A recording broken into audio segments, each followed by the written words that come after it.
My name is Hamid Omar, an advocate of the High Court of Kenya, and today we're going to talk about the child and a balloon that is related to employment law and also gross misconduct. So, for reasons unknown, a child, through excitement or something else, inserts air into a balloon, thereby making it to become bigger and bigger, and ultimately it will burst.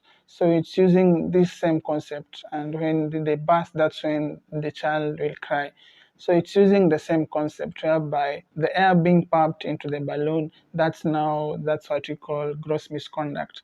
And then the balloon itself, that's employment, and the employee is the child, and then when they cry, that's when now they lose the employment. So now the issue here is that when gross misconduct comes to such a state that alters the definition of what employment is, that's when now the employee can be fired. It's the same concept here of the balloon and the child. The air being pumped into the balloon, when it gets bigger and bigger and ultimately bursts, that's when the child now will cry. And when they cry, which one here is the child, and the air is the gross misconduct, and the employment is the balloon. When it bursts, that's when they will cry because they have been fired. There is no employment anymore. So yeah, let's look at the examples or the grounds for gross misconduct and see the relationship. So there is one of them is absence from duty. Let's say the employee is a child, the only child, and one of their parents is sick. Now they have to go and tender for them because they're sick. So now when the employee does that and maybe becomes absent from duty for, let's say, a certain period of time, and maybe there's no connection in that place or something like that. You see here, the absent from that duty is because they're taking care of their parent, but it's not like they want to stop being employed at the tail end because the parent is sick. They have to be tendered care of with hospital bills or something like that, and the employment will cater for that. So now the absence from duty, yes, they are absent, but now you have to ask yourself, yes, there's this ground for gross misconduct, but again, did it in any way mean that they want to threaten the definition of what employment is? So yeah, you have to ask that other question. And then from negligence of duty, let's say you are a Muslim, the employees are Muslim, they have to go to the mosque from 12 to 2:30 p.m. to pray on Fridays, or maybe the person is an SDA and now on Saturdays they usually have to pray. Now you see on this result, there is a reason for the negligence of duty, but then there is the negligence of duty. But now you have to ask yourself, is the negligence there purpose to define the employment in another way, or the employment not being there? But now if you look here, it's like these two people, one is a Muslim and the other one is an SDA. They are negligent on their duty, but they are going to they're expressing their right to religion as it is. And then the other ground is intoxication. You have to look intoxication from this angle. Is the employee, let's say the employee is intoxicated, he drinks or something like that, or does something else. But then if you look closely, is that when he becomes intoxicated or she becomes intoxicated, the job that he does or she does is very marvelous, and people really clap for him or her and say, hey, that person really knows how to do their work. So you see, they are intoxicated, but now look, did it affect the employment or are they praised? Then on the issue of using abusive language, insultive language, or behaving in a manner that distorts the public peace. So now you have to ask yourself, for example, let's say the employee is striking. They're striking for better pay.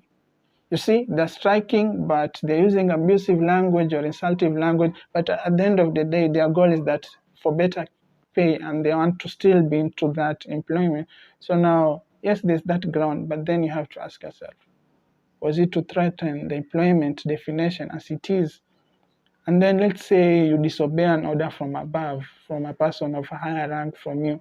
But now the reason that you are disobeying that order is because it's not it threatens the stance of equality, or it's discriminatory, which are national values stipulated in Article 10 of the Constitution. So now you see they did disobey an order, but now was it really to threaten the employment as it is, or like what's the purpose of that disobedience of that order? And then we have to appreciate that we are in adversarial system. Somebody can be convicted by the first court, but on second appeal they can be released on bail. So now you see it's a twice. The person now becomes presumed innocent because that conviction now is suspended. So you see in that situation, the person is sort of convicted but is again innocent. So now you have to ask yourself, should that be a basis? Like you have to go deeper into that. And then there's the ground for you being in jail for more than 14 days. But now you have to ask yourself, was the 14 days necessitated through natural means, or are there some occurrences that resulted into those days being more than 14 days? Let's say, for example, you're taken to police and the police take time to present you to court. Maybe the stipulated time is 24 hours, but they take you to court after 48 hours or more than that. You see, your days in being in prison now is extended. So now you have to ask yourself, was it the employee's result or issue that they were to be in prison for more than 14 days? So yeah, that's one of it. And then there's the ground of destruction of property. Let's say there's fire and the employee want to save the property that is inside the building. Let's say some files, some documents, or something else, or the tables, or something else that is in there. So now for them to enter and save the properties that are inside, they have to break through the door, and you see, they are destroying the property. The door is property. But now the intention, you have to ask, yes, they did break the door. But now you have to ask yourself, was the intention such that they become not defined as being in employment? Because they are doing that, breaking the door to save the properties that are inside, maybe their file or something else. And then there's this issue of theft or unauthorized use or disclosure of confidential information. Let's take the issue of a whistleblower.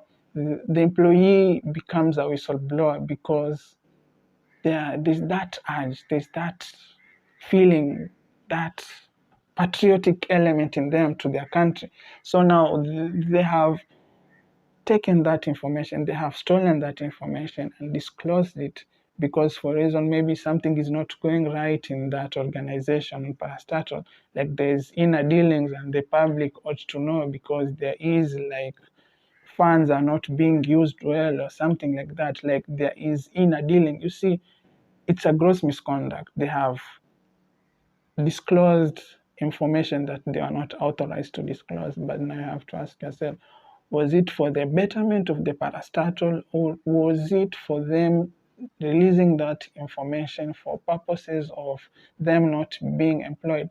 Then the last one is whereby they falsify information or references on appointment, or accepting any bribe, secret profit, or an authorized commission. You see here, the element, let's say the employee is a spy, and all that now they have to do it. Now you have to ask yourself, like, yes, they did that, but then was it in essence to define them not being in employment? So now, actually, all these elements of gross misconduct, they are big terms. Like they happen, they are there. You find them. Like the moment you find them, yes, you did find them. But now you have to ask yourself, were they done in such a way that to define the employee not to be in employment, like it alters the definition of being in employment? So yeah, that's the essence to it, the gross misconduct.